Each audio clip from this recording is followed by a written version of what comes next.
Ma'am Hanilet, nakausap ko si former Secretary Medialdea. Nandun daw sila sa loob ng kampo sa Villamor. So inaantay namin makapasok po ngayon. Sir, ano lang sabi sa inyo? Pagkababa ng eroplano, kinuha na siya ng Interpol, gano'n? Hindi ko alam kung sinong kumuha sa kanya, pero may mga pulis. At hindi ko kami pinapasok, pinagbawalan po. Ako, ang mga doktor niya. Doktor po ang kasama ko. Oo. Sir, may sabi kasi na yung arrest warrant daw po is from Interpol. Hindi ko pa po makukonfirma yan. Pero saan daw po ididiretso si PRRD, sir? Yan po ang hindi pa namin masasagot sa ngayon. Magbabalita po kami sa inyo upon makita natin. Para komportable sila. Ayun, para sa lahat. Sir, kumusta daw po si PRRD? Hindi ko pa po masabi kung nasa maayos siyang kalagayan dahil kagabi po masakit daw po ang kanyang likod. Kaya siguraduhin muna natin na sa maayos ang kalagayan. Dito po yung mga doktor niya, saka yung medical team. Sir, after po na mahawakan ng PNP si PRRD, paano po ba? Isasailalim po ba siya sa medical check-up muna bago po kunin ang tuluyan ng PNP? Karapatan po ng Pilipino na magpa-check up muna siya. Tingnan kung nasa maayos ang kalagayan. Hindi nga kami pinapapasok eh. Pero sir, ano po yung sabi ng pamilya niya? Chinek up po na ba siya bago siya kunin? Hindi ko pa po masasabi. Babalitaan ko lang po kayo mamaya. Sir, kasama... Pagdasal nyo, manghinahon po tayo. Pagdasal natin si former President Duterte. Sir, kasama po nasa ba... maayos ang kanyang kalagayan.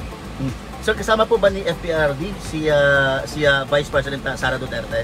Sa pagkaalam ko, hindi po yata. Sir, sino lang yung kasama niya ngayon na immediate na maalalay sa kanya? Anak niya, apo niya, at yung kanyang nurse, at saka si former Secretary Medialdea. Apo, sino pong anak, sir? Si Kitty po. Ayun. Okay na kayo, guys? Okay na. Salamat Sir, po. salamat po. Salamat po. Ay, sir, last na lang, sir. Against his will po yung pagka-aresto kaya PRD? Hindi ko pa po masasagot sa ngayon, but sumusunod naman po sa batas. He is a lawyer, abogado po si dating Pangulong Duterte. Sumusunod po yan sa batas. Sir, bailable daw po. Anong gagawin yung hakbang kung didiretso na siya, kunin na siya ng Interpol? Pwede ba yon? Legal muna, legal. Sir, bailable daw po yung inciting to sedition. Magbe-bail po ba? Hindi ko po alam anong kasong sinampa sa kanya. Okay na. Salamat po. Thank you, sir. Salamat Thank you. po. Pagdasal niyo po, manghinahon kayo. Pagdasal niyo po si dating Pangulong Duterte. Mahal natin si Tatay Digong. Mahal na mahal po natin siya. Importante yung kanyang kalusugan. Sir, ano pong... Ginawa niya ang lahat para sa bayan. Sir, minahal niya tayong lahat.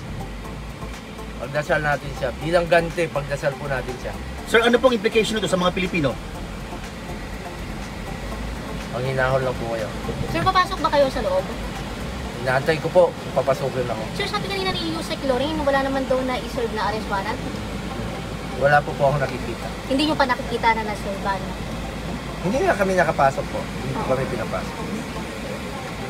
Pero sir, ongoing yung negotiation kung pwede kayong makalapit sa Pangulo.